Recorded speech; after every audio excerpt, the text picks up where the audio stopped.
Cette émission est présentée par Harley-Davidson Prémont. Merci d'être avec nous en ce début du mois de mars. Il fait beau, il fait chaud. On se retrouve avec ce mois.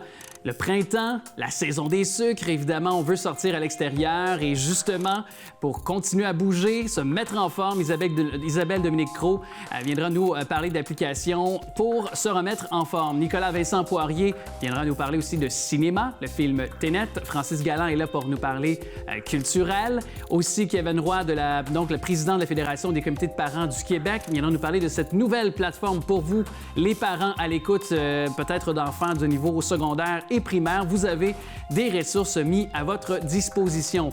Aussi, Madame Diane de Chantal, qui est auteure d'un livre jeunesse, une Lavalloise, qui viendra nous en parler. Et on aura l'occasion de parler avec Philippe Larose, qui est le cofondateur de Witty Cloud. C'est une nouvelle plateforme mise en ligne pour aider les entreprises un peu partout au Québec. Bonne émission.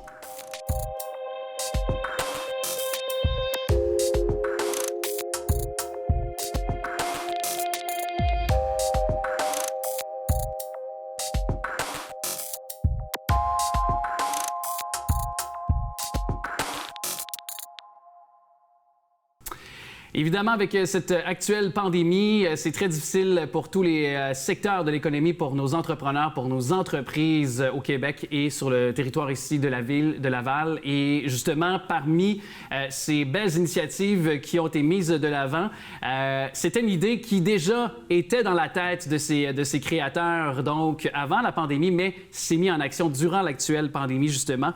On a de Witty Cloud, donc le cofondateur et justement PDG de cette entreprise, Philippe Larose, qui est avec nous. Allô, Philippe. Bonjour, Alex. Merci d'être avec nous. Justement, Witty Cloud, expliquons aux gens que cette idée est née avant la pandémie, mais que actuellement vous aidez des tonnes d'entreprises, là. Oui. Dans le fond, Witty Cloud, c'est une plateforme qui permet d'avoir accès à des idées créatives au niveau marketing. Donc, c'est un projet sur lequel je travaille avec ma partenaire d'affaires depuis plus de 2 ans. Donc, ça fait bien avant le début de la pandémie qu'on a commencé à conceptualiser le projet. Mais je pense que c'est très pertinent en ce moment pour aider les PME et les organismes à but non lucratif à trouver des idées créatives pour relancer leurs activités. Ouais. Et comment on en est venu à repérer ce besoin-là pour les entreprises? Est-ce que c'est en amont, en ayant été en contact avec des entrepreneurs ou... Bien, avant de fonder Witty Cloud, ma partenaire d'affaires et moi, on avait une agence de marketing et on a rencontré des clients de toutes les grandeurs, donc autant des multinationales comme des Marriott, des L'Oréal de ce monde, que des PME et des organismes à but non lucratif. Donc, on a rencontré vraiment des centaines de clients qui nous ont permis vraiment de comprendre la réalité différente de ces compagnies-là, parce que surtout au niveau des budgets, on ne parle pas du tout de même envergure. Donc, on s'est rendu compte qu'il y avait un besoin au niveau de la créativité, puis que le processus créatif est inefficace, puis surtout empêche des PME d'avoir accès à des idées créatives parce qu'ils n'ont pas les ressources pour pouvoir aller chercher ces idées-là. Et derrière ce mot-là, créatif, on l'a entendu de ta bouche depuis quelques secondes à de nombreuses reprises, mais comment il se décline pour les différentes entreprises? Donc, comment vous pouvez les aider concrètement, là, ceux et celles qui sont à l'écoute, les entrepreneurs et entrepreneurs du Québec? Là? Oui, tout à fait. On a 2 produits en ce moment sur Witty Cloud. On a ce qu'on appelle les idées standards, où on a un système complètement automatisé qui permet d'aller extraire les besoins. Donc, par exemple, l'industrie du client, son objectif, son budget, les canaux de communication qu'il veut utiliser, tout ça, qui permet d'avoir accès à des idées qu'on a déjà préconçues en quelques secondes.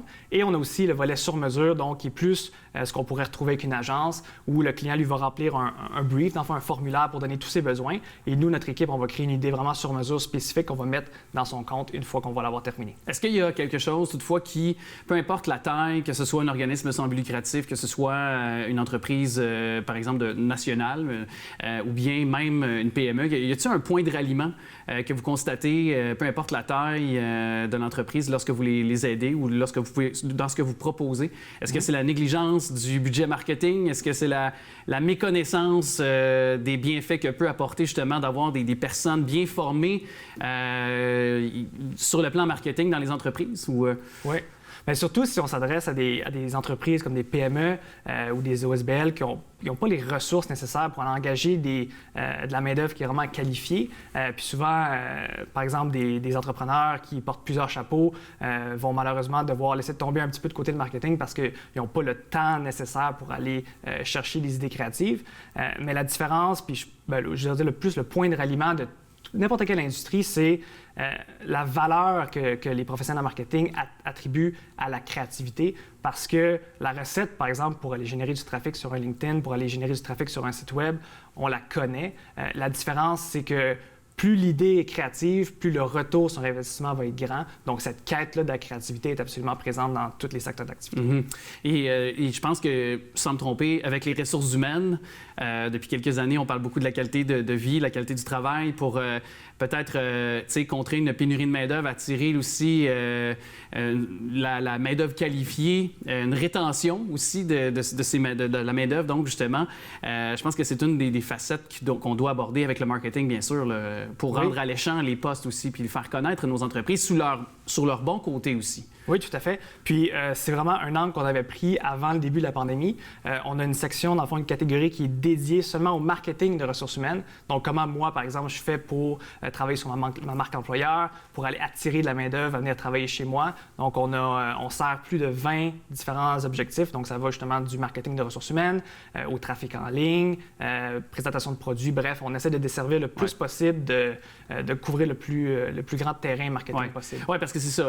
Évidemment, c'est pas juste de faire connaître tes produits ou de ce qu'on fabrique en tant qu'entreprise. C'est aussi, quand on parlait de vouloir attirer justement des talents, donc vouloir pourvoir de la main-d'œuvre qualifiée. Et parlons un peu de l'attrait du web, justement, parce que certaines entreprises délaissent leur site Internet de transactions ou en ont construit un parce qu'on comprend qu'avec la réalité pandémique, il y a beaucoup de... Maintenant, c'est moins en présentiel, c'est davantage avec aussi les gens qui se sont tournés vers le web en ligne.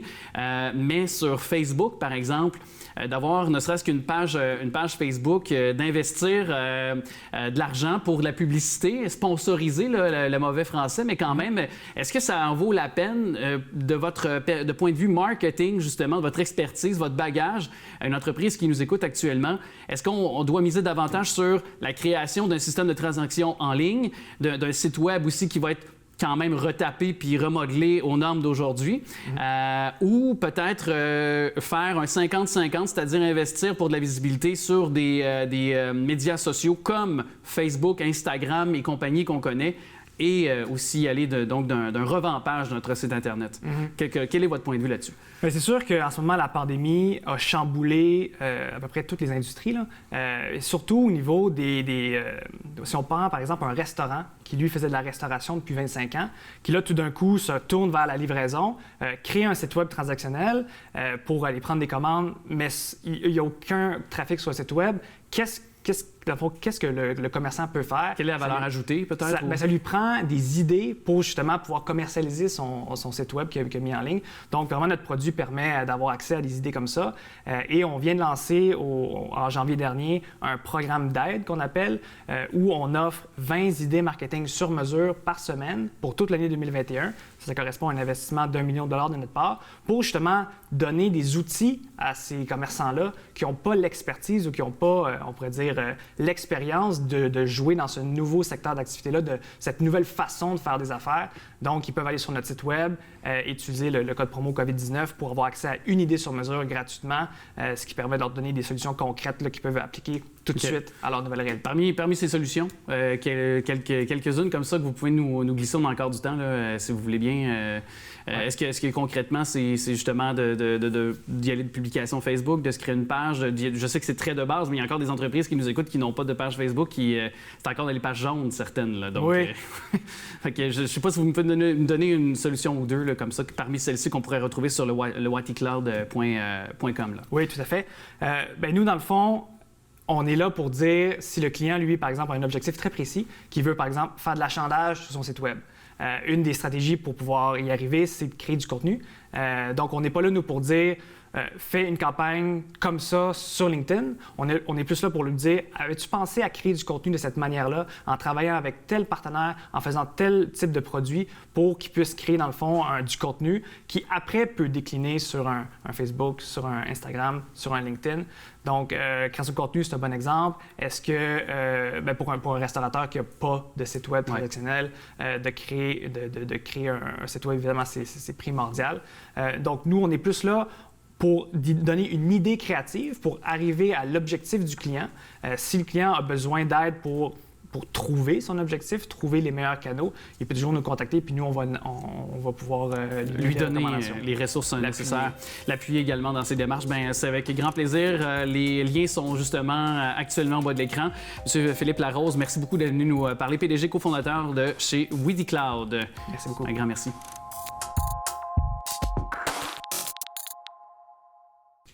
C'est une auteure de la région et depuis les derniers mois, son livre est disponible dans plusieurs bibliothèques de la région de Laval. On en parle tout de suite avec Diane de Chantal, auteure de ce livre que vous pouvez voir d'ailleurs actuellement à l'écran, Une découverte inattendue. Madame de Chantal, merci d'être là. Merci à vous aussi de me recevoir. Bien, ça fait bien plaisir de le faire. Vous avez, on va le dire, avant d'être auteur, un parcours scolaire. Vous avez été donc dans le domaine scolaire. Vous avez travaillé dans les écoles primaires, en particulier avec des élèves en adaptation scolaire, avec des enfants aussi atteints d'autisme et aussi avec des enfants trisomiques. Est-ce que ce livre-là, Une découverte inattendue, a été un peu imprégné de votre parcours, de votre carrière? Puis vous qui êtes grand-maman et nouvellement arrière-grand-maman aussi? Ou, C'est tout à fait. Disons que ça m'a aidé beaucoup à créer mon livre. C'est avec les enfants, surtout en adaptation scolaire, mais j'ai terminé ma carrière avec les dîners, au service des dîneurs. Et il y avait un élève, un enfant autiste, qui était au régulier, irrégulier, en intégration. Puis c'est de même que j'ai communiqué avec ce jeune homme-là, on a parlé. Les midis, ils venaient me voir, ils jasaient avec moi, ils me disaient des choses qu'ils voulaient faire. Puis tranquillement, avec mes élèves de 4e année où je faisais les dîners, bien, eux autres, ils parlaient de livres, tout ça. Puis on s'est mis à jaser de ça. Puis à un moment donné, je regardais aller, puis je me disais, bon, il y a quelque chose qui mûrissait dans ma tête. Qui commençait à naître, là, oui. J'étais dans la cour d'école, je les voyais aller, puis l'histoire prenait sa forme tranquillement. Puis ça a été échelonné sur un 3-4 ans parce que j'ai dû interrompre à cause d'un accident à mon poignet.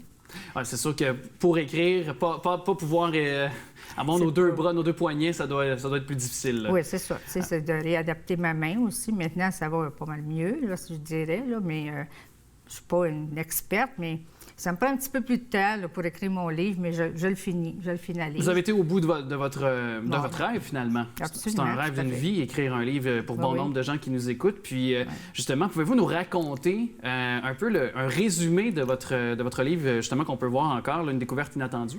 Bien, ça se passe avec des jeunes à l'école. Quand je commence mon livre, ils sont au primaire, 6e année. Et puis, tout au long de leur cheminement, jusqu'au secondaire 5, je les ai avec moi. Donc, on les suit sur plusieurs années, là. C'est ça, c'est échelonné. Ils vont avoir des expériences qu'ils vont faire. Ils vont aller de découverte en découverte, si vous voulez. Ils vont aller même en Alaska. Ils sont invités à aller en Alaska pour de l'archéologie. Et c'est là que l'histoire va débuter. Elle va s'échelonner tout au long, puis il va y avoir des petits moments où les jeunes, ils vont avoir à découvrir des choses puis à faire des choses par eux-mêmes. Jusqu'à l'arrière de mon livre, c'est un petit peu décrit. C'est qu'ils vont aller un peu partout. Ouais. Mais ils vont relever des défis en groupe. Ils vont former 2 groupes distincts à un moment donné, là, mais c'est la même petite gang. Est-ce que c'était justement un souci de lancer peut-être au lecteur, à la lectrice, parce qu'évidemment, on se comprend que c'est probablement un public jeunesse qui va aussi être dédié à votre livre. Quoique je trouve quand même que ça peut être aussi bien pour autant les parents, les adultes, et tout ça que les plus jeunes, mais quand même pour le public peut-être premier, soit le public jeunesse. J'imagine que pour vous, c'était aussi de lancer un message aussi peut-être éducatif, d'envoyer des valeurs, aussi de bonnes valeurs également derrière les héros, les protagonistes de votre livre?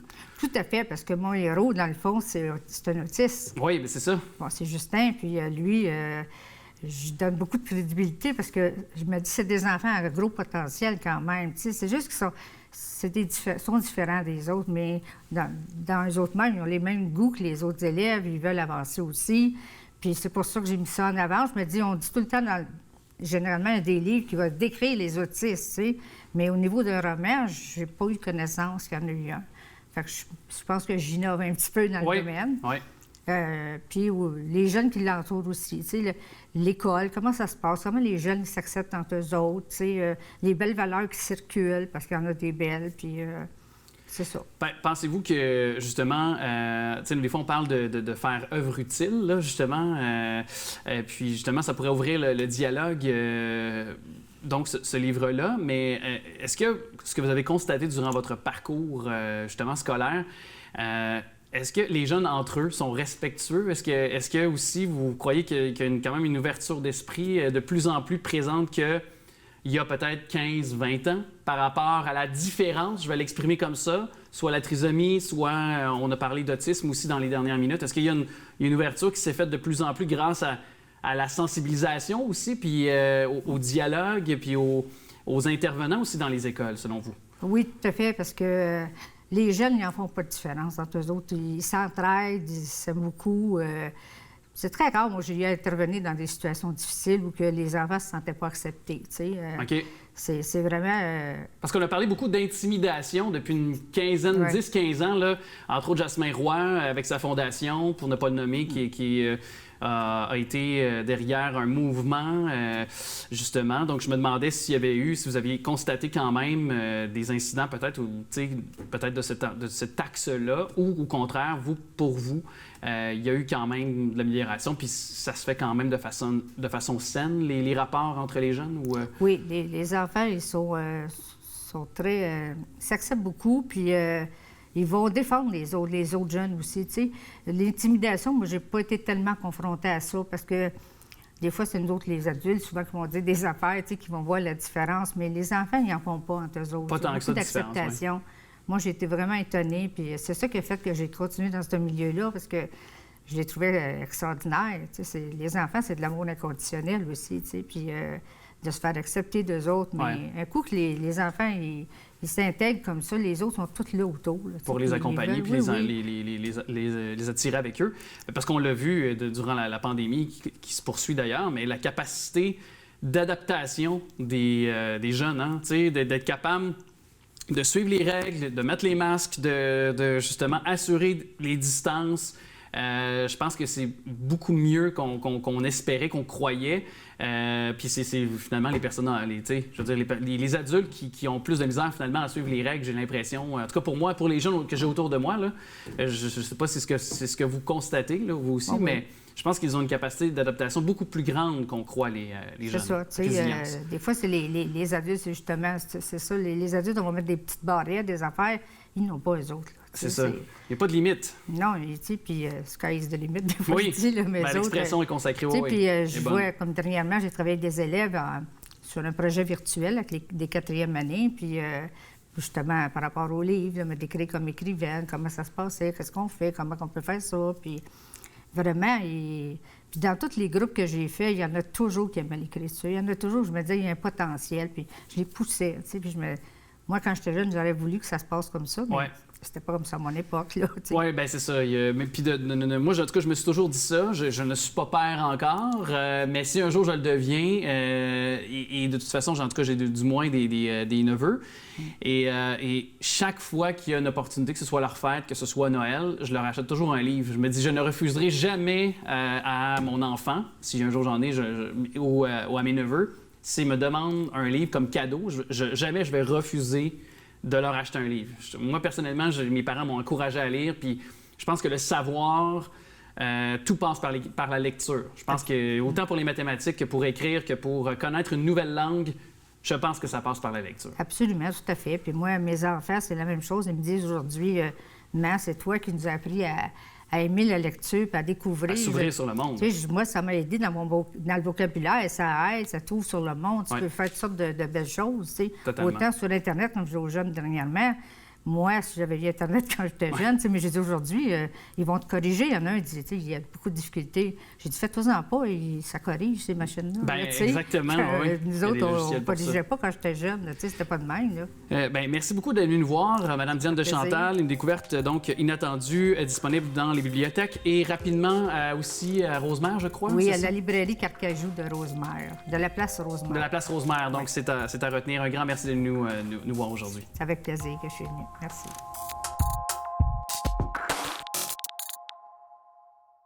Réalité qui a été très différente pour les parents qui sont à l'écoute, les parents de jeunes qui vont à l'école, que ce soit de niveau primaire, secondaire, bref, télétravail conjugué avec des enfants qui ont fait l'école à la maison. Beaucoup de choses qui donc ont dû être donc annexées dans l'horaire. Plusieurs choses aussi qui sont sujet de discussion dans le domaine de l'éducation ces jours-ci, en pleine pandémie qui se poursuit. Et avec nous, Kevin Roy, qui est président de la Fédération des comités de parents du Québec. Merci d'être avec nous, M. Roy. Bonjour. Bonjour, merci à vous. Et donc, une plateforme qui a été créée, parents.québec. Pourquoi la création d'emblée de cette plateforme? Oui, on se rendait compte à la Fédération des comités de parents que les parents cherchaient bien souvent des ressources, puis c'était parfois difficile à trouver la bonne ressource. Hein. Les parents savent qu'il y a beaucoup de choses qui existent pour les aider, pour aider les parents, pour aider leurs jeunes aussi, mais ils ne savent pas toujours par où commencer, par quelle porte frapper. Donc, certains parents même appelaient chez nous à la Fédération des comités de parents pour avoir du référencement ou pour avoir de l'aide. Donc, c'était un besoin des parents. Donc, pour les aider dans leur opération Cherche et Trouve, là, enfin, on a lancé une plateforme, la plateforme qui s'appelle parents.québec. Et grosso modo, un outil pour orienter les parents là, vers une bonne ressource. Est-ce que c'est la pandémie qui a favorisé la mise en place de cette plateforme-là ou déjà, c'est ça, c'est un projet qui était en amont de cette pandémie-là? Est-ce que ça a accéléré, disons-le, avec la pandémie? Ça peut avoir certains bienfaits, soit la création de cette plateforme-là, soit Parents.Québec? Ouais, en fait, c'est quelque chose qui mijotait, qu'on avait en tête depuis plusieurs années. C'est sûr que la pandémie a accéléré les choses. Hein. On avait déjà beaucoup de demandes, on en reçoit encore plus. Puis avec l'école à distance, l'école à la maison, donc les parents avaient encore besoin de plus d'aide, de plus de support. Donc c'est sûr que la pandémie a fait avancer les choses plus rapidement, donc qui nous a permis de lancer cette plateforme-là présente. OK. Et moi, je suis allé sur votre plateforme, qui est d'ailleurs super bien fait, super facile d'accès d'ailleurs. Le modèle d'affaires est très cool, les couleurs aussi. Mais pour les parents qui nous écoutent actuellement là, sur le territoire lavallois, qui aimeraient s'y rendre, qui n'ont pas encore été sur votre plateforme, donc quelles ressources sont disponibles pour eux? Puis quelle est la façon de faire, de procéder finalement pour eux? Là? Parfait. Donc, il faut se rendre à l'adresse web parents avec un s.québec. Donc, sur la plateforme, donc on y va par question. Donc, c'est 3 ou 4 questions maximum donc, qui sont posées aux utilisateurs. Donc, la première, il voit un parent d'élève ou un élève. Donc, on répond, par exemple, parent d'élève. Ensuite, on va demander d'identifier votre région. Donc, on peut indiquer Laval. Puis ensuite, c'est quoi les besoins? Donc, est-ce que c'est un besoin pour vous aider à orienter dans les choix professionnels votre enfant? Est-ce que vous avez un besoin pour avoir de l'aide, comment utiliser les écrans à distance, ou c'est pour accompagner votre enfant qui a des besoins particuliers? Donc, il faut faire un de ces choix-là. Quand on va faire le choix, ensuite, ça va nous donner les ressources qui sont disponibles pour nous aider, pour vous aider. Donc, ça peut être, par exemple, AlloProf, ça peut être l'école branchée, ça peut être plein d'autres ressources. Puis des ressources locales aussi, okay. Exclusivement pour les parents du territoire de Laval. Donc, puis dans ces ressources-là, on met le lien direct vers les points d'aide, parce qu'on connaît tous, hein, majoritairement, les parents connaissent déjà AlloProf. Donc là, ce qu'on va faire, c'est qu'on va venir vraiment identifier le lien. Donc, parfois, c'est des ressources d'échange. Parfois, c'est un blog directement. Parfois, c'est un numéro de téléphone où les parents peuvent appeler pour avoir du support. Donc, on va venir identifier l'endroit exact sur le site web de nos partenaires, en fait, qui sont listés là, l'endroit exact là, où trouver de l'aide. OK. Et je voulais savoir, est-ce que j'ai évoqué d'emblée dans ma prémisse, dans mon introduction, le fait que, bon, cette nouvelle réalité qui a été constatée, bon, là, il y a eu un retour à l'école, mais quand même, durant une bonne partie de cette dernière année 2020, les élèves étaient contraints à rester à la maison, à faire justement l'école à la maison par les moyens technologiques qu'on connaît. Il y a eu, bon, les parents qui étaient aussi présents pour certains d'entre eux, bon nombre d'entre eux étaient en télétravail. Est-ce que le rapport, ce que vous avez constaté chez vous, le rapport avec les parents, avec leurs enfants a changé sur le plan de l'éducation? Je m'explique, c'est qu'avant, je pense que les parents se tournaient davantage sur le prof pour évidemment l'éducation, tout ça.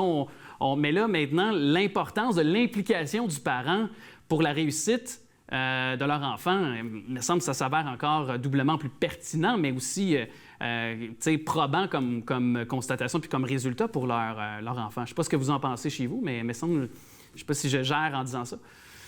Les parents ont été grandement sollicités depuis la dernière année dans l'éducation scolaire de leurs enfants. Les parents ils ont toujours été les premiers responsables de leurs jeunes.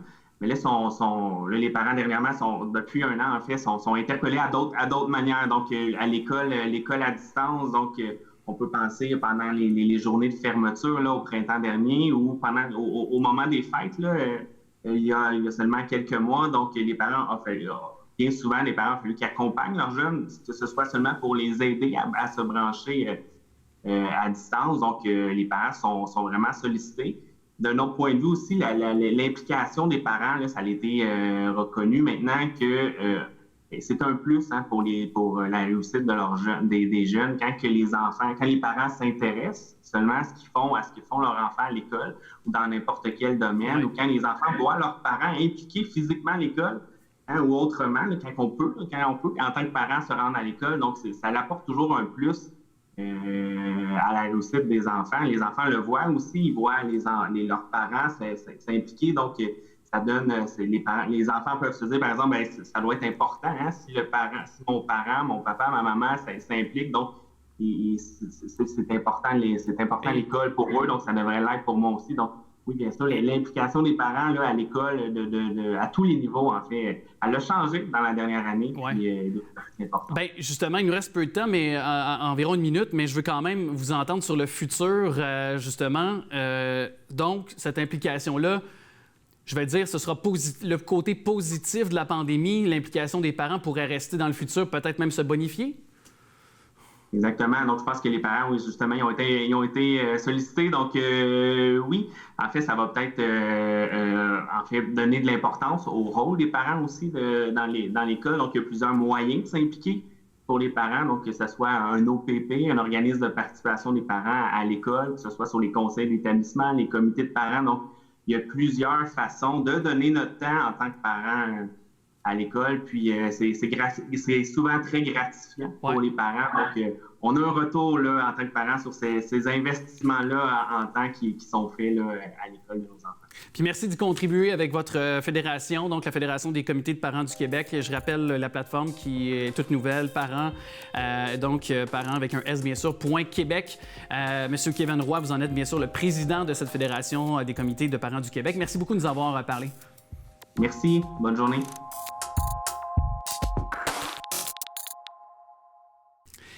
Avec notre chroniqueuse, notre experte fitness, aussi vous pouvez la voir sur nos ondes à l'antenne avec 2 temps 3 mouvements, cette série de capsules pour vous tenir en forme durant cette pandémie. Isabelle Dominique-Cros, salut. Comment ça va? Ça va bien toi? Ça va très bien, merci. Très content de te retrouver. Et puis là, on avait un petit peu mentionné lors de ta dernière chronique, de faire un peu la nomenclature des applications qui existent, que ce soit son cours, si on fait du vélo, des applications qui peuvent au quotidien dans nos différents entraînements, donc nous guider, nous aider. Avant de parler de ces différentes applications que tu nous proposes, Isabelle Dominique, je veux quand même savoir comment on sélectionne une bonne application pour nous, là. Tout d'abord, avant de parler de celle que tu veux nous présenter aujourd'hui. Très bonne question. Je pense que je ramènerais ça à l'objectif, à nos objectifs. Donc, en fonction de l'objectif et peut-être de l'horaire. Donc, l'horaire qu'on a, ce qu'on espère pouvoir faire comme entraînement. parce qu'à ce moment-là, on sait, est-ce que je cherche quelque chose qui dure 5 minutes, 10 minutes, 15 minutes? Est-ce que je cherche un cours de 60 minutes et plus? Donc, je dirais que c'est pas mal ça. L'objectif en tête, les objectifs, et puis le temps qu'on a, puis peut-être potentiellement ramener la question du budget, parce que c'est effectivement une des questions. Puis, c'est pas tant est-ce que ça vaut la peine d'investir, c'est est-ce que c'est pertinent de le faire et est-ce qu'on va maximiser l'investissement? Alors, voilà, donc c'est ça. Puis, côté application, puis côté entraînement en ligne, j'aime bien toujours proposer ceux avec lesquels je collabore personnellement parce que je choisis toujours des plateformes que je trouve pertinentes, des plateformes avec des gens talentueux, des personnes qui viennent d'ici aussi, quand on peut encourager les gens d'ici, donc Québec, Canada. Moi, j'adore plein de trucs à travers le monde. Alors, c'est pas juste ça, mais il y a ma Zone Fit, qui est la plateforme de Josy Lavigueur, et il y a Mon Yoga Virtuel. Puis ça, c'est des belles plateformes parce qu'il y a des contenus justement de 15 minutes, 20 minutes, 60 minutes, et c'est des contenus variés. Donc, ça dépend qu'est-ce qu'on cherche. Puis, pour Mon Yoga, c'est du pilates, c'est du yoga, des choses comme ça. Justement, je t'interromps avant de passer à la deuxième parce que, tu sais, justement, il y a ces essais gratuits parfois, tu sais, 30 jours, 60 jours. Des fois, justement, il y a différents niveaux pour passer au palier suivant ou à des services. Faut payer, faut décliner donc de l'argent supplémentaire. Est-ce que ça en vaut justement la peine? C'est une des questions. C'est parce qu'on se dit, OK, bien, puis je me mets dans la tête de quelqu'un qui actuellement peut-être fait une remise en forme et se dit, bien là, je suis pas rendu encore à un niveau à courir, par exemple, des 10 km. Je cours des 5. Fait que, tu sais, quand je serai rendu à un 10 km, là, j'irai payer ou je tenterai de peut-être pousser plus loin l'aventure ou l'expérience sur cette application-là en question. Quel est ton point de vue là-dessus pour toi? Bien, mon point de vue là-dessus, c'est j'ai différentes choses à mentionner. D'abord, c'est quand même un investissement envers soi, envers sa santé. Alors, c'est pas de l'argent qui est perdu. Qu'on décide d'y aller pour la version seulement, disons, gratuite versus celle qui va coûter un peu plus cher, à partir du moment où on sait que c'est la bonne application pour nous, ça vaut la peine. Ouais. On ne veut pas s'endetter pour ça, mais en général, les prix sont raisonnables. Ensuite, si on compare ce que ça nous coûterait par mois pour un abonnement dans un centre de conditionnement physique, souvent, ben, c'est comme un peu le meilleur des mondes, finalement, parce qu'on n'a pas à se déplacer. Puis en plus, ça nous coûte un peu moins cher. C'est vrai que c'est moins cher. Ensuite, tu sais, c'est un peu ça. Ce que j'aime bien encourager les gens à faire, c'est faites un essai. Tu sais, si on paye X montant pour avoir accès à du contenu gratuitement pour un mois, bien après ça, à chaque semaine, je dois voir, est-ce qu'effectivement, je suis allée voir le contenu ou est-ce qu'à la fin du mois, là, je m'empresse de tout aller voir les contenus parce que là, c'était gratuit pour un mois. Tu sais, c'est un peu ce jeu-là, entre guillemets, parce que des fois, bien, parce que c'est gratuit, on n'a pas de valeur parce qu'on l'a eu gratuitement. Puis quand on se met à le payer, on attribue une plus grande valeur. Ouais. Tu sais, fait qu'il y a tout ça. Mais moi, je dirais que si on paye un petit montant additionnel, on dirait que c'est comme, bon, bien, tant qu'à payer, peut-être que je vais aller le faire juste un petit peu plus. Puis, ben, je dis aux gens, allez, regardez, constatez, prenez des petites notes sur ce que vous avez fait. De toute façon, oui, essai-erreur. Puis de toute façon, normalement, à chaque semaine, après avoir passé la semaine, on évalue. Est-ce que j'ai fait ce que j'avais dit que j'allais faire? Tu sais, toi, tu vas courir. Je l'ai-tu fait? Je l'ai pas fait? Si je l'ai pas fait, qu'est-ce qui est arrivé? Je me réaligne la semaine suivante. Fait que c'est pas des mois plus tard. On paye pas pendant des mois, puis c'est comment? Finalement, je suis jamais allée. Tu sais, faire mon application. Ben, c'est ça. Mais moi, j'utilise Strava, là, qui est une application auquel, si vous courez, si vous faites même de la marche, tu sais, là, vous faites de la marche rapide, vous êtes en randonnée en montagne, vous faites du vélo, il y a des options qui sont rattachées à chacun de ces sports-là, de ces donc propositions-là. Puis, justement, on peut le soit payer, on peut le faire gratuitement. Mais moi, je cours des 12-13 km. Donc, et pour moi, même, l'option gratuite m'a plu tout à fait. Donc, j'en ai trouvé pour mon compte. Et pour continuer sur d'autres applications que tu nous proposes ou plateformes aussi d'entraînement, Isabelle Dominique-Cros, tu as énuméré La Technique. Qu'est-ce que c'est? La Technique, c'est une collègue à moi, Xenia, qui propose toutes sortes de contenus différents, tous quand même inspirés du ballet. Et il y a B-Cycle aussi que j'aime bien parce que Ben moi, je suis très passionnée de tout ce qui est les arts de la scène. Alors, s'il y a un volet danse, j'apprécie, mais j'apprécie surtout proposer du contenu où on n'est pas obligé d'être des ballerines. T'sais, on n'a pas besoin d'avoir un grand bagage en danse. Et la plus-value de tout ce qui est ballet fitness, c'est les lignes, la posture, la finition de mouvement. Et ça, j'adore. Et c'est une tendance actuelle. Et à Montréal, il y a quand même plusieurs endroits, dont B-Cycle, qui offre ça. Et B-Cycle et la technique Xenia qui est excellente. B-Cycle, ce que j'aime bien, c'est qu'ils offrent également spinning et eux ont une plateforme en ligne, on demand en anglais, donc sur demande. Et quand je parlais de trouver l'équilibre entre avoir accès à des contenus gratuits ou avoir la chance d'avoir des entraînements en ligne et encore en direct avec les professionnels, ben c'est intéressant parce que tu trouves un prix qui offre plusieurs services. Et puis après, ben, si tu as besoin de la motivation d'être en direct avec quelqu'un, c'est super. Et d'ailleurs, je me permets de cette petite parenthèse, mais est-ce que c'est mieux? Oui. Moi, je me dis, si je m'entraîne, par exemple, en direct versus une vidéo qui a été enregistrée. Tu sais, des fois, tu t'appuies sur pause, tu arrêtes ton entraînement parce qu'il arrive quelque chose dans la maison, il y a quelque chose. Mais là, quand tu es en direct, ça te force à rester captif, à continuer, puis à finir ton entraînement. C'est vrai, puis c'est vrai qu'on le fait tous, ça. Tu sais, à un moment donné, tu es comme, bon, je prends une pause, je prends une gorgée de café ou mon chat a besoin d'avoir de la nourriture. Alors qu'en direct, tu es plus gêné de le faire parce que si ta caméra est allumée, ben tu te sens un peu plus, niaiseux d'arrêter pour n'importe quoi. Ou encore, ben t'en fais juste un peu plus de push-up parce que là, la coach est quand même là en direct. Alors, il y a effectivement ça qui peut nous aider. Puis l'interaction avec les autres nous aide également en temps de pandémie particulièrement. Il y a un effet d'entraînement. Oui, bon jeu de mots, bon jeu de mots. Poutouch. Et avec l'Académie de danse Scream aussi, c'est une autre donc, idée que tu nous proposes, là. Oui. C'est ça, je voulais te lancer plein d'idées et je voulais que peut-être ceux qui sont justement passionnés par la danse, qui n'ont pas la chance de faire leur pratique avec des troupes ou leur cours au quotidien, Scream Dance Academy, ça fait 25 ans maintenant que ça existe et ils ont une excellente plateforme en ligne également avec l'idée de le faire en direct avec la prof ou les profs, il y a plusieurs profs masculins, féminins, et aussi les cours préenregistrés. Alors là aussi, en fonction de ce qu'on a le temps de faire. Et c'est intéressant parce que pour les adultes, des fois, c'est dur de trouver des cours plus avancés en danse. Alors, je voulais le lancer à tous ceux qui étaient peut-être intéressés à faire de la danse adulte, tu sais. C'est-à-dire, il y en a pour enfants, mais danse adulte à un bon niveau, puis ça peut aller jusqu'à semi-professionnel. Il nous reste moins d'une minute, mais on va quand même mentionner livraison sport, soit s'entraîner en famille, ça c'est parfait, et peloton, donc peloton, si on peut se permettre l'anglicisme aussi, parce que c'est une, je pense, application anglaise, anglophone du moins. Donc ces deux-là. Donc voilà, je pense que ça fait le tour parce que là, il me reste moins de 30 secondes. Vous avez donné micro. Je te laisse le mot de la fin.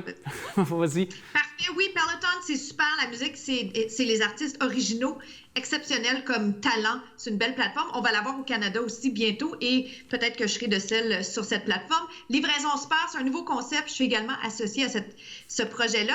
C'est entraîner les gens en famille. Alors, on les prend dans leur cocon familial en ligne présentement, puis éventuellement dans leur cours.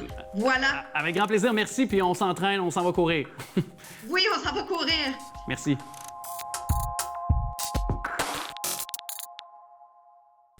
Avec nos pronostics qu'on a fait la semaine dernière, c'était dimanche, les Golden Globes. Nicolas Vincent-Poirier qui est avec nous pour justement revenir là-dessus, nous présenter aussi un film qui est disponible sur vidéo sur demande. Salut Nico. Salut Alex. Justement, avant d'attaquer le film Tenet, qui est notre sujet de discussion aujourd'hui, allons-y juste rapidement dans quelques-unes des prédictions qu'on avait faites. Je pense qu'on ne s'est pas trop trompé. On n'était pas des grands devins, par exemple. Parce que, non, mais... avec, entre autres, garde, meilleure comédie ou comédie musicale, on avait dit les deux Borat 2.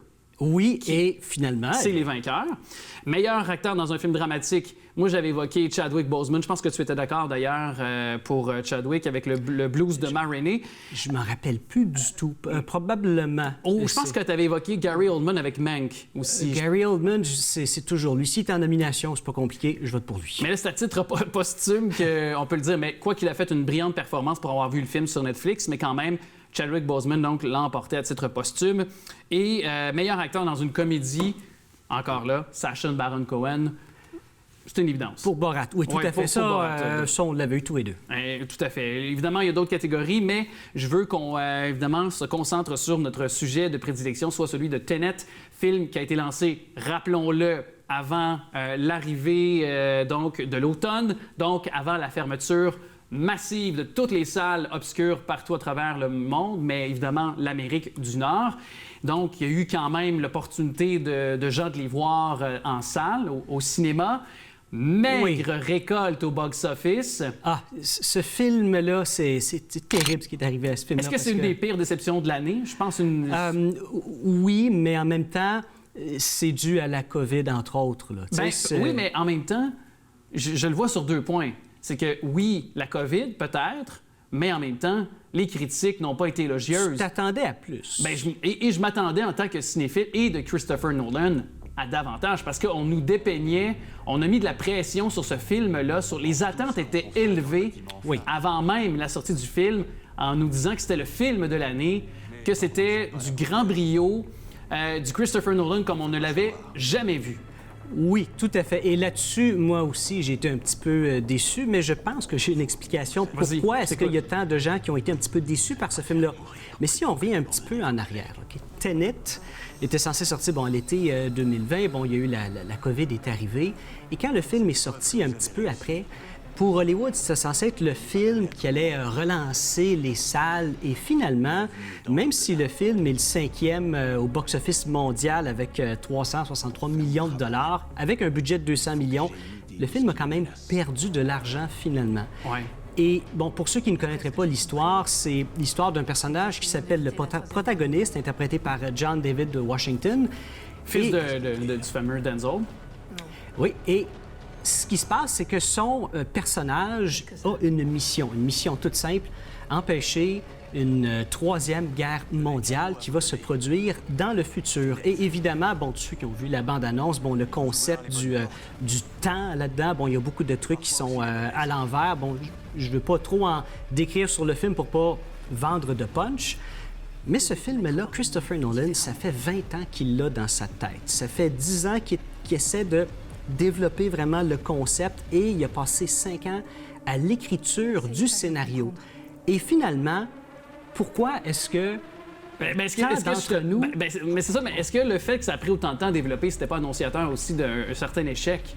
Non, pas nécessairement. Je peux comprendre dans ce cas-ci, quand on joue avec le temps comme ça, Christopher Nolan, il y a toujours des projets. Il n'a pas écrit temps plein ce film-là pendant 5 ans. Il a tourné beaucoup de films dans ces derniers 10 ans. Là. C'est ça.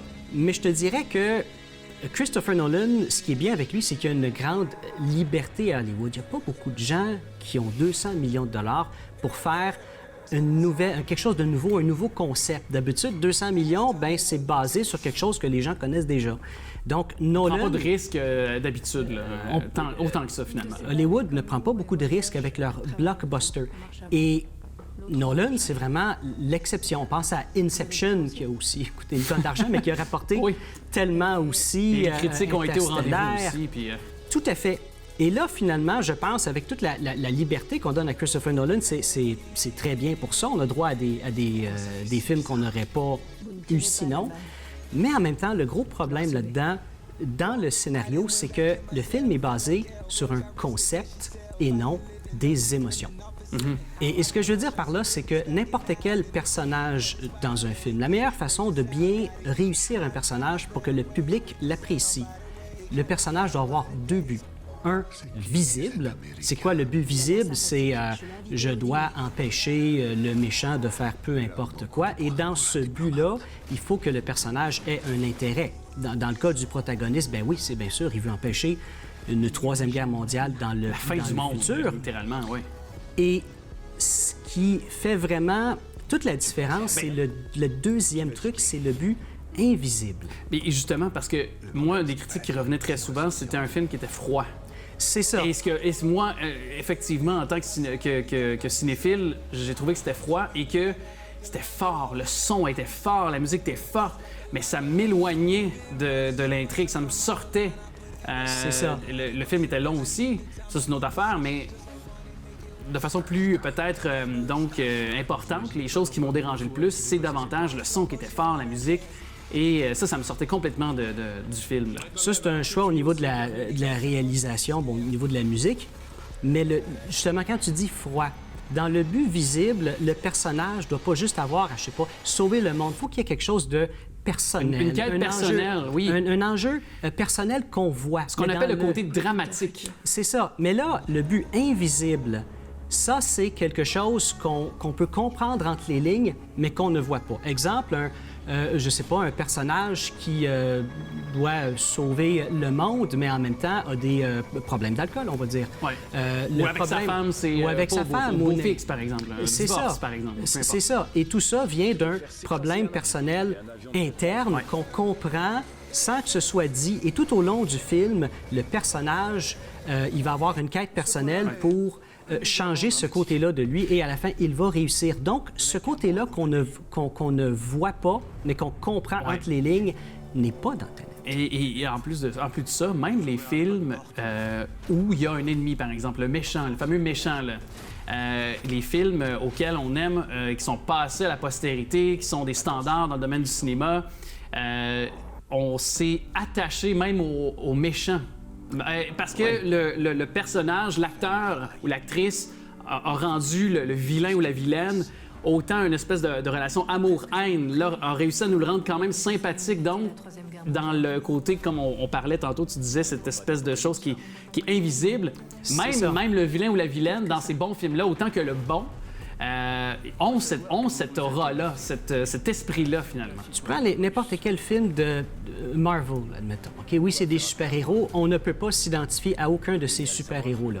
Mais chacun a un côté sombre. Oui. Et parce que c'est des êtres imparfaits, nous, on a plus de chances d'être attachés à eux. Exact. Et le côté imparfait, c'est vraiment le côté plus invisible, ce que je disais tantôt, le but invisible du personnage. Ouais. Dans Tenet, on n'a pas ça. Et c'est pour ça, entre autres, analyse. que c'est très, très froid. Même si, oui, visuellement, il y a des scènes magnifiques. C'est sûr que c'est une grande réalisation, je veux dire, sur le plan justement des effets spéciaux.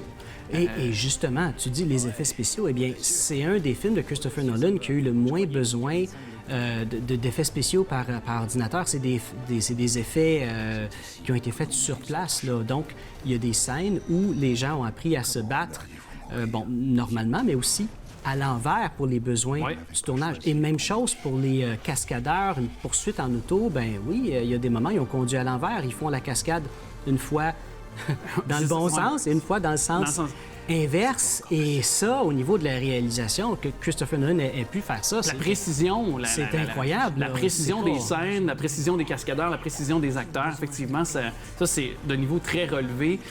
D'ailleurs, que les gens pourront constater parce que le film est disponible, c'est en vidéo sur demande au moment où on se parle.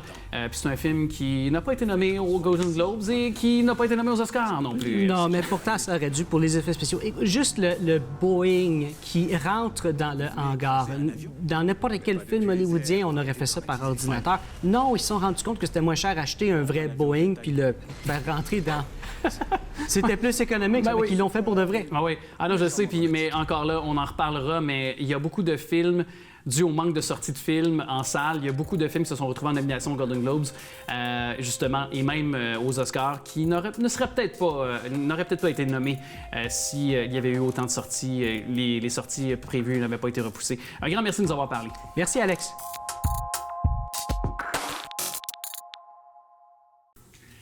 Il vient pas souvent nous voir, mais à chaque fois, c'est toujours le fun. On bavarde de culture, un de mes sujets de prédilection, et en plus, on jase de femmes que j'adore, des femmes de mon pays d'origine, d'ailleurs, la Mauricie, au cours des prochaines minutes. Francis Galland, salut! Salut, salut! Toujours un plaisir. Ben, vraiment réciproque. Tu reviens quand tu veux, surtout pour nous parler de belles nouvelles comme celle de Annick Saint-Pierre. Oh my God, oui. Et tu es son amie. Oui. Moi, je l'adore aussi. C'est une fille de Shawinigan, en Mauricie. C'est comme une des plus méconnues et des plus talentueuses chanteuses du Québec. Est-ce qu'on peut dire ça? Tu peux le dire, puis on l'assume totalement. Moi, Annick, puis je vais faire une parenthèse. j'étais chez elle et j'avais le contact de la production française. Puis j'ai dit là, The Voice, là. The Voice, Ouais. The Voice. The Voice. En France, la ouais. plus belle voix. The Voice. Sur TF1. Et j'ai dit là, Annick, là, j'ai dit, au Québec, là, tu passes les auditions, tu te rends toujours à la sélection où il y a l'entrevue et tout ça, mais ils te prennent pas pour le casting. J'ai dit là, tu t'essayes en France, on va faire un pied de nez au Québec et ça a fonctionné, Ouais. mon ami. Ben oui. Donc, une très, très grande audition pour Annick Saint-Pierre. Puis elle s'est attaquée à toute une chanson. Un monument, on va Ben se oui, le dire. Céline All by Dion. Myself, Céline Dion. Et on va le voir dans la prestation d'ailleurs, là, tout à l'heure. Tu sais, avec la voix, la fameuse note que Ouais. Céline atteint. Mais là, elle s'est permis en plus d'aller À la tien. une tierce en haut. Ouais.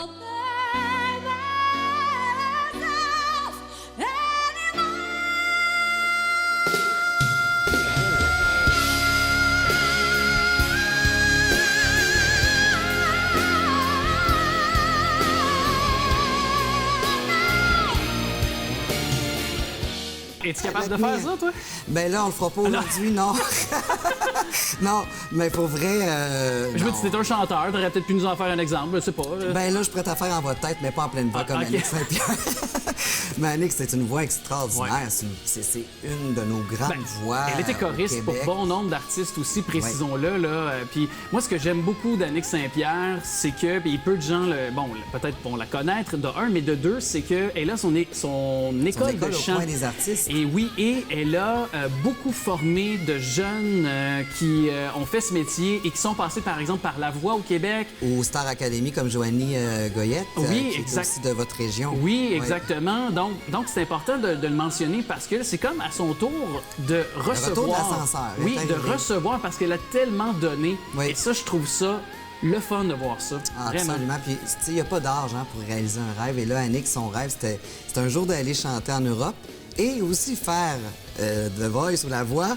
Mais elle a réalisé un 2 pour Ouais. 1, c'est ce qu'elle me disait d'ailleurs. là. Ben, c'est ça. Et là, précisons qu'au moment de se parler, là, elle a été sélectionnée, donc on s'est reviré. On était Ouais. dans les auditions à l'aveugle équivalent. Dans l'équipe Marc Lavoine. Marc Lavoine, qui est une Oui. légende là-bas en France. Ah, oui, oui. Donc, 8 millions de personnes qui suivent à TF1, d'ailleurs, de façon hebdomadaire, cette émission-là. Et là, elle sera à l'équivalent des champs de bataille, les battles. Les battles. Oui. Alors ça, j'ai bien hâte. On peut pas encore en dire davantage là, sur, est-ce qu'elle passe à l'étape suivante?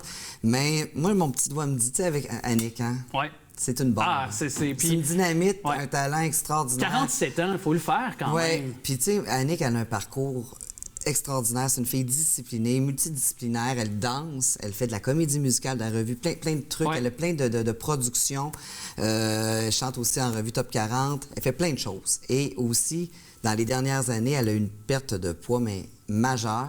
Ouais. Donc, une fille disciplinée qui s'entraîne, elle mérite C'est une absolument... athlète. Une athlète. Une athlète de pas la juste voix- de vocalement, voix. Oui, oui. mais dans la vie Ouais. de tous les jours. Alors, je suis tellement heureux pour Ouais, elle. un bel exemple de Ouais. ténacité puis aussi de croire en ses rêves. Et Exactement. maintenant, une autre qui a cru en ses rêves parce qu'elle est revenue quand même de Ah, loin. ouais.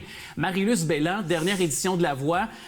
Pour certains, évidemment, on se rappelle Pleine Lune. En 2010, oui. Ben C'est un oui, méga succès, c'est oui. sûr, c'est un succès radio, tout ça. Mais là, elle revient avec La Voix, avec son son, Son son à elle. son identité. Exactement, avec Roméo.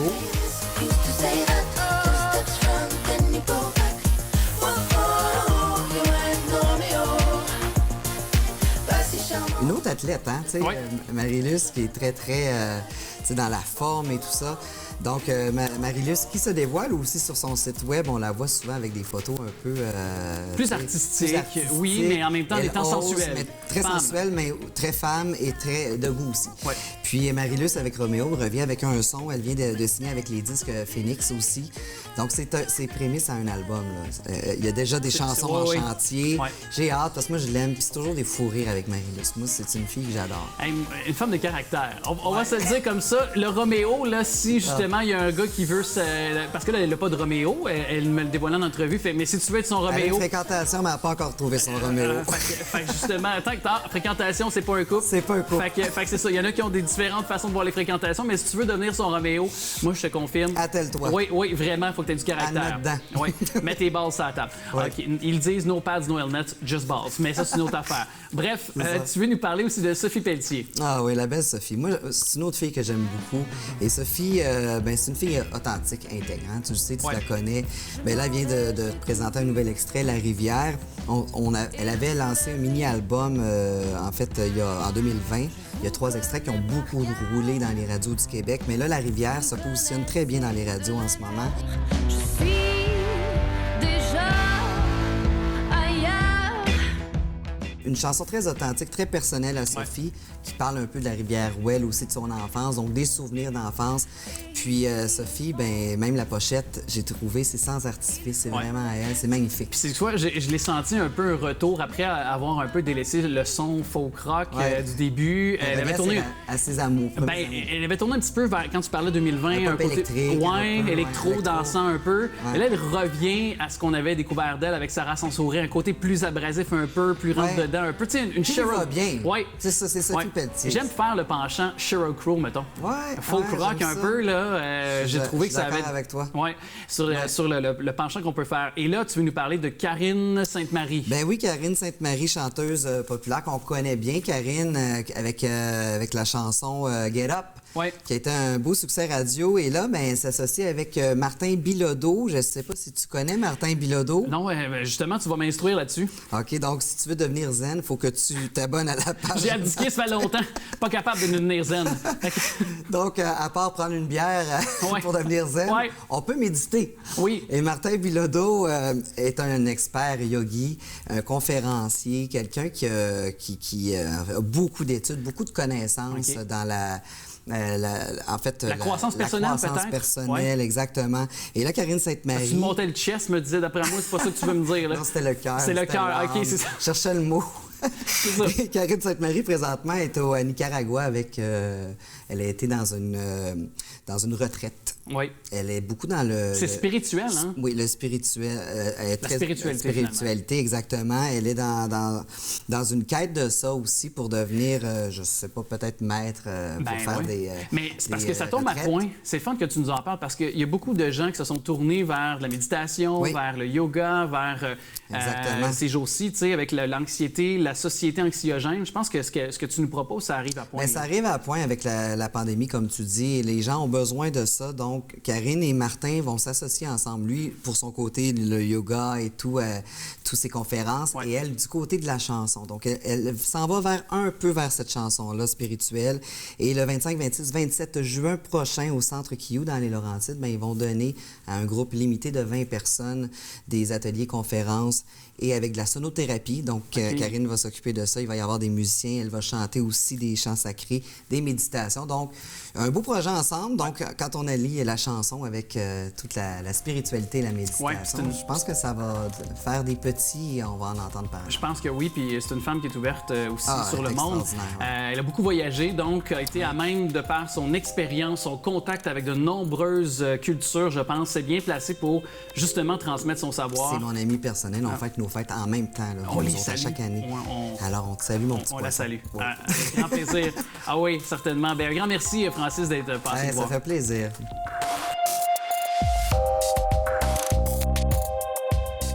Ben, je vous remercie beaucoup d'avoir été là. Vous savez, vous avez des sujets citoyens, de consommation, société, communautaire. Vous pouvez nous écrire avec grand plaisir. On adore vous lire. tvrl.ca, notre page Facebook également.